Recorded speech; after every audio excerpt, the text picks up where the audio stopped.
IITಯಿಂದ ತನಿಖೆ ಮಾಡಿ ಸಾಧಕ ಬಾಧಕಗಳನ್ನು ಅವಲೋಕನ ಮಾಡಿ ನಂತರ ಶಾಸಕರ ಮುಂದೆ ಬಂದು ಅದನ್ನು ಇದು ಅವೈಜ್ಞಾನಿಕವಾಗಿಲ್ಲ ಅನ್ನೋದನ್ನು ಸಾಬೀತುಪಡಿಸಬೇಕು ಸರ್ಕಾರ.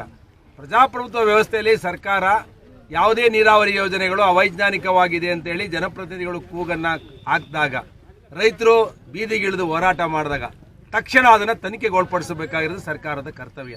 ಅದು ಬಿಟ್ಟು ಸರ್ಕಾರ ನಾನು ನಡೆದಿದ್ದೇ ದಾರಿ, ಆನೆ ನಡೆದಿದ್ದೇ ದಾರಿ ಅಂತೇಳಿ ತೊಡೆ ತಡ್ಕೊಂಡು ನೀರು ತೊಗೊಂಡೋಗ್ತೀವಿ ಅಂತ ಹೇಳಿದ್ರೆ ಅದನ್ನು ಬಿಡಲ್ಲ.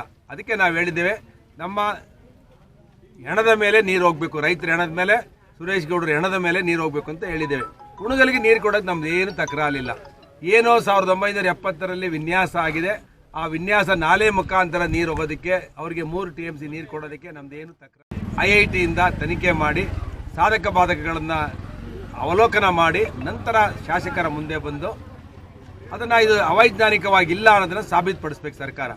ಪ್ರಜಾಪ್ರಭುತ್ವ ವ್ಯವಸ್ಥೆಯಲ್ಲಿ ಸರ್ಕಾರ ಯಾವುದೇ ನೀರಾವರಿ ಯೋಜನೆಗಳು ಅವೈಜ್ಞಾನಿಕವಾಗಿದೆ ಅಂತೇಳಿ ಜನಪ್ರತಿನಿಧಿಗಳು ಕೂಗನ್ನು ಹಾಕಿದಾಗ, ರೈತರು ಬೀದಿಗಿಳಿದು ಹೋರಾಟ ಮಾಡಿದಾಗ ತಕ್ಷಣ ಅದನ್ನು ತನಿಖೆಗೊಳಪಡಿಸಬೇಕಾಗಿರೋದು ಸರ್ಕಾರದ ಕರ್ತವ್ಯ.